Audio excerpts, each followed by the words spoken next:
Jadi dampak dari peristiwa Sumpah Pemuda yang pertama adalah di momen itu seorang Wage Rudolf Supratman memperkenalkan sebuah lagu yang kita kenal sebagai hari ini sebagai lagu kebangsaan Indonesia Raya.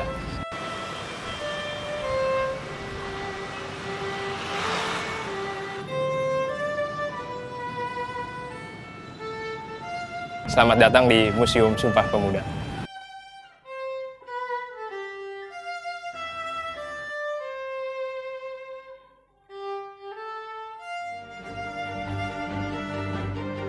Museum Sumpah Pemuda dulunya adalah sebuah rumah indekos milik seorang Tionghoa bernama Si Kong Lian. Jadi Si Kong Lian ini melihat pada awal abad 20 banyak pertumbuhan sekolah di Batavia. Dan seiring dengan pertumbuhan sekolah itu banyak para pemuda yang dari beberapa daerah seperti Sulawesi, Sumatera, bahkan Jawa, mereka ingin bersekolah di kota Batavia. Karena memang kota Batavia adalah sebuah kota besar yang sangat kosmopolitan. Di kota ini pula banyak sekolah-sekolah yang memang salah satunya adalah Stovia. Dan Stovia inilah yang banyak mengundang banyak peminat atau para pemuda untuk datang ke kota Batavia. Dari Kongres Pemuda pertama, di mana Muhammad Tabrani menginginkan para pemuda berkumpul pada tanggal 29 April sampai 2 Mei 1926, lahirlah kesepakatan kalau kita itu sebagai bangsa Indonesia, identitas pemuda saat itu adalah identitas Indonesia, bukan lagi Jawa, Sumatera, atau Ambon. Mereka harus mengkampanyekan, mempropagandakan Indonesia, Indonesia, dan Indonesia. Jadi bukan lagi jalan kedaerahan, bukan lagi jalan dari sebuah ideologinya masing-masing, tapi bagaimana cita-cita kemerdekaan Indonesia itu bisa dicapai.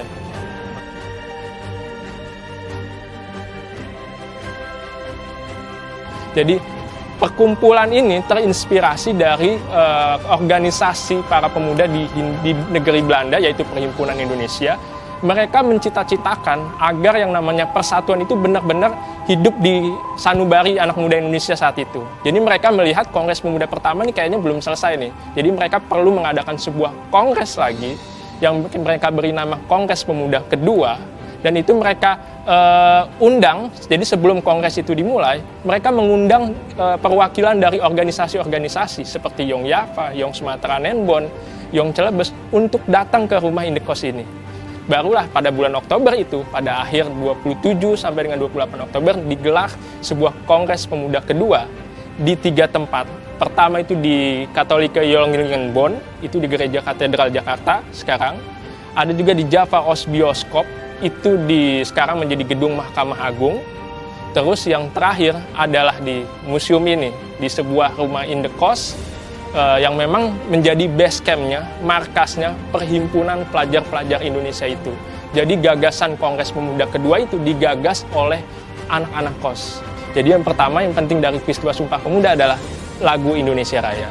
Yang kedua mengenai bahasa persatuan. Jadi bahasa persatuan setelah peristiwa Sumpah Pemuda digunakan oleh hampir seluruh para pemuda saat itu.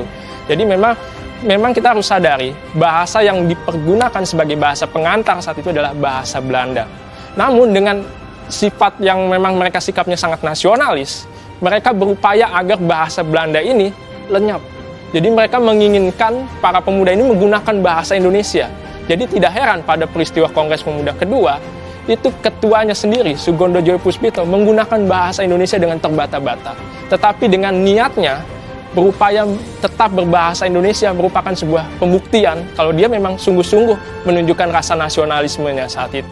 Setelah melalui rangkaian proses ketika satu demi satu peserta sudah menyampaikan pendapatnya, Sugondo Joyopuspito menutup rapat dengan sebuah keputusan Kongres Pemuda yang menghasilkan sebuah ikrar yang dirumuskan oleh Muhammad Yamin selaku sekretaris saat itu dan kita kenal sebagai Sumpah Pemuda.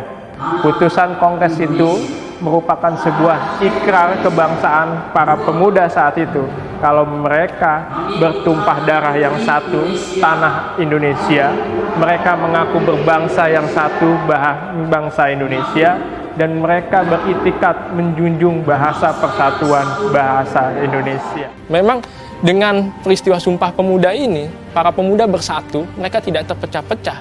pada akhirnya ya memang kita capai kemerdekaan itu, seperti itu. Jadi para pemuda sekarang penting untuk mengingat, merawat ingatan kalau dulu kita pernah terpecah belah. Kita penting untuk bersatu menyelesaikan segala problem tantangan kita hari ini. Dan yang terakhir, kita rawat persatuan kita. Semoga di kedepan harinya kita tidak terpecah belah lagi, seperti itu.